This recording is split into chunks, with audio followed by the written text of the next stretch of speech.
Karibu kwenye mwendelezo wa mazungumzo yetu, wapenzi watazamaji. Mimi ni mtangazaji wako Bwana Ezra. Kindiki na Wamtende wamepata pigo baada ya mahakama kutoa uamuzi siku ya Ijumaa tarehe 27 Machi mwaka 2026. Na hapa mwenye ameweza kuibuka mshindi ni Rigathi Gachagua pamoja na Newton Karish. Karibu ni kudokolee uhondo kamili.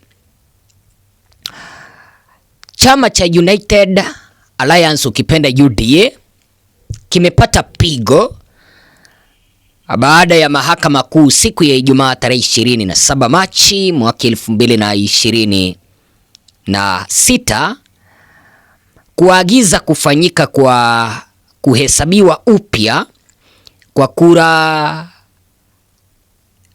kwa sehemu ya kura pamoja na vifaa vya uchaguzi katika uchaguzi mdogo uliofanyika Mbeere North mwaka uliopita mwaka 2025, ambapo Leonard Wamtende alitangazwa mshindi.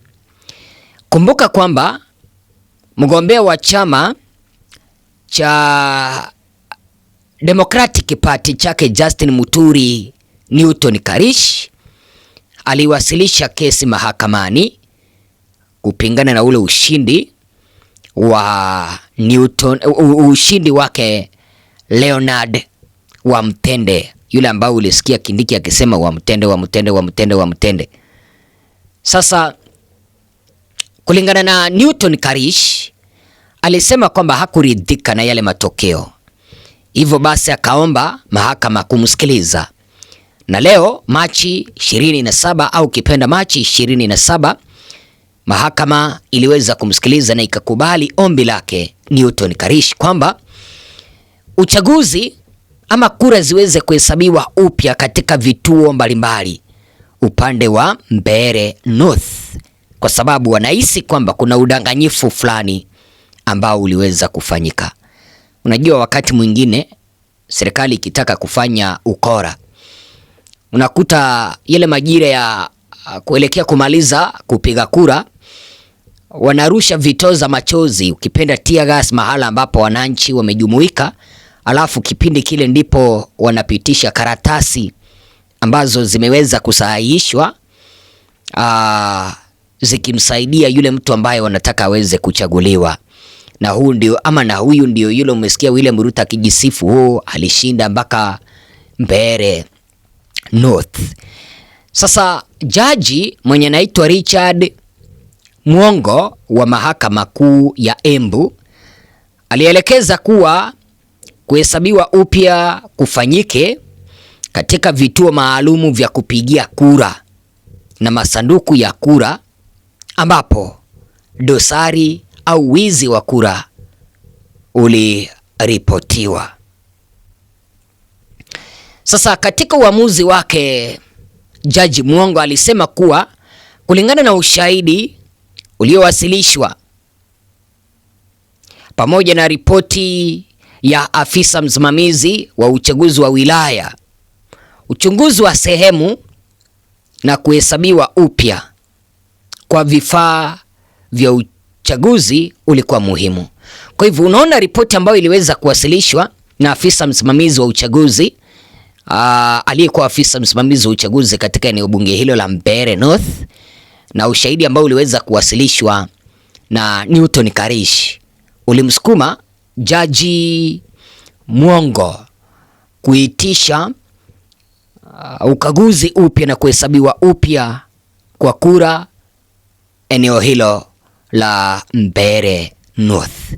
Sasa mahakama, naomba unisikilize hapo, mahakama ilibaini sanduku la kura lililopewa jina boksi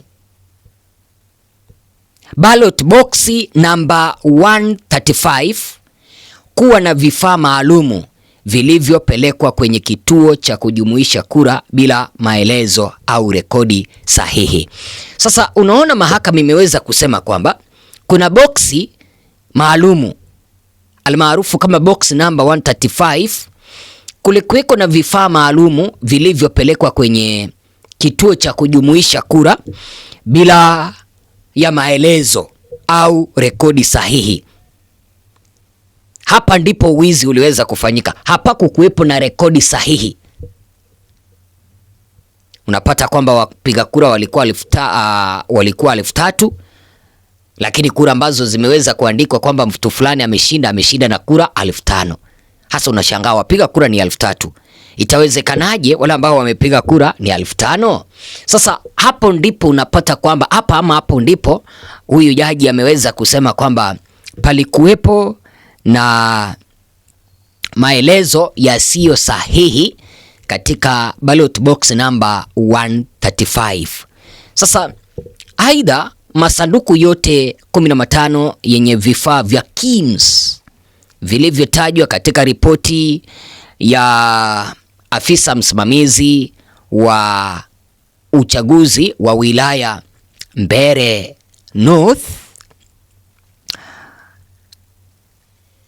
alisema kwamba yatafunguliwa, masanduku hayo yatafunguliwa ili kupata vifaa vilivyotumika katika vituo vinavyohusika na kuhesabiwa upya. Unaona hapa, hii serikali imeweza kukamatwa, hawana namna yoyote. Tutarudi kwenye by election tena, kwa sababu ushahidi utapatikana na mahakama itatupilia mbali ushindi huu wake wa mtende, ushindi wa kupika. Sasa tunaelezwa hivi, wakati huo uchunguzi utahusisha namba 1, sajili za wapiga kura na kumbukumbu za KIMS. Wataenda kuangalia rekodi, kila kituo kilikuwa na watu wangapi, ni wangapi ambao walipiga kura. They compare. Kama kituo cha kupiga kura kilikuwa na watu 90 na wapate kwamba watu ambao walipiga kura walikuwa 120, huo uchaguzi utakuwa nullified. Sasa tunaelezwa hivi, wakati huo uchunguzi utahusisha sajili za wapiga kura pamoja na kumbukumbu za KIMS katika vituo kadhaa vikiwemo Siakago Social Hall, shule ya msingi ya Mwondu pamoja na shule ya msingi ya Gikunyari. Hapa ndipo register za wapiga kura pamoja na kumbukumbu za KIMS. Kwa sababu ukipiga kura idadi kamili inajulikana.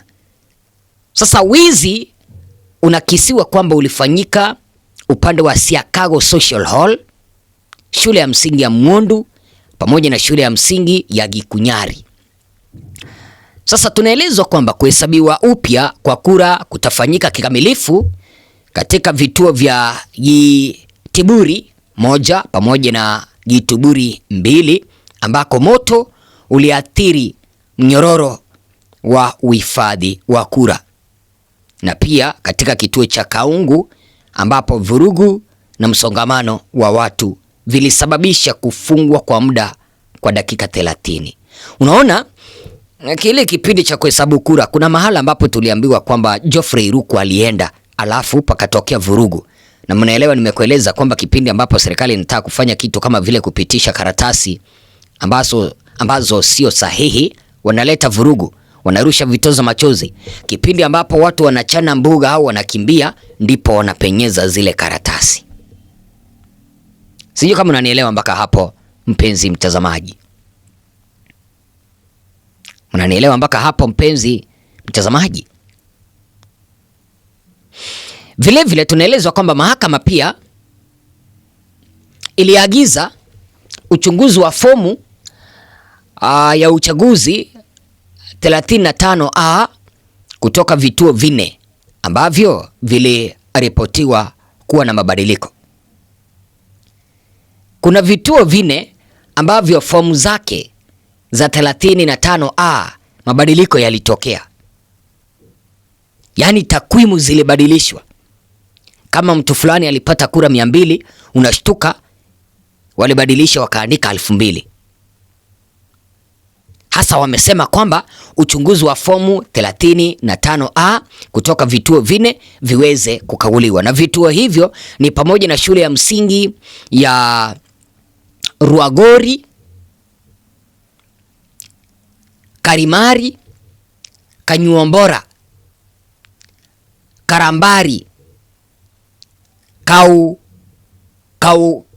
Kamaua, Ibutuka, Kogari na St. Mary's Kanganga. Hivyo ama hizo ndizo sehemu ambazo ama vituo 8, sio vituo 4, vituo 8 kuniradhi, mahala ambapo fomu 35A zitaenda kukaguliwa, kwa sababu kuna kisiwa kwamba palikuwepo na mabadiliko. Mnaelewa kwamba uchaguzi huo wa 27 Novemba mwaka 2025 ulikumbwa na vurugu tele, umwagikaji wa damu na madai ya dosari mbali, hali iliyosababisha uangalizi mkali kutoka kwa wachambuzi wa kisiasa na mamlaka ya kisheria. Sasa Justin Muturi akizungumza ameukaribisha uamuzi huo wa mahakama na vilevile amekosoa tume ya IEBC namna ilivyoendesha uchaguzi huo. Bwana Justin Muturi aliandika kwenye mitandao yake ya kijamii kwamba huu ni ushindi mkubwa kwa ukweli, wazi na matakwa ya wananchi. Mahakama imefungua njia ya kuchunguzwa kikamilifu kwa mchakato wa uchunguzi, ikiwemo kupata data za KIMS, kuhakikisha hakuna kinachofichwa wala kukubaliwa bila udhibitisho. Sasa ikipatikana kwamba bwana Wamtende aliiba kura, jua kwamba hii ni njia ambazo hii serikali ilikuwa inajaribu jinsi ambavyo watakuja kuiba kura za 2027. Trust me. Ikipatikana kwamba Wamtende na Kindiki waliweza kuiba kura na ule uchaguzi ukuwe nullified, basi kwa sababu ripoti kamili ya kuhesabu kura huku ambako mahakama imeweza kuagiza itapokelewa ndani ya mahakama mnamo tarehe 21 Aprili mwezi ujao. Alafu tarehe 22 Aprili mahakama itatoa uamuzi kamili. Ole wao ikipatikana kwamba Wamtende waliweza kuiba kura, basi jua hiyo ndiyo njia ambayo walikuwa wanajaribu kuifumbua jinsi ambavyo wataiba kura 2027. Kwa sababu watu wengi walitolewa sehemu mbalimbali kupiga kura, na ndio maana unaona mahakama imeweza kuagiza kwamba pafanyike ukaguzi wa sajili za wapiga kura. Sijui kama unanielewa. Kulikuwa na ripoti kwamba watu wengine walitoka Mathira kwenda kupiga kura Kanyuombora. Huu ni ushindi mnaona kwa upande wa Gachagua, kwa sababu Gachagua alikuwa anapigia kampeni Newton Karishi na Kindiki alikuwa anapigia mtu wake Wamtende. Kipindi ambapo mahakama imeweza kuamua kwamba sasa kuraisi zihesabiwe upya, basi Gachagua ameweza kuibuka mshindi. Wazo lako ni lipi? Nimekueleza kwamba wakati ambapo serikali inafanya wizi na inaleta kura ambazo sio sahihi, wanarusha tear gas, wanapitisha materials ambazo sio sahihi.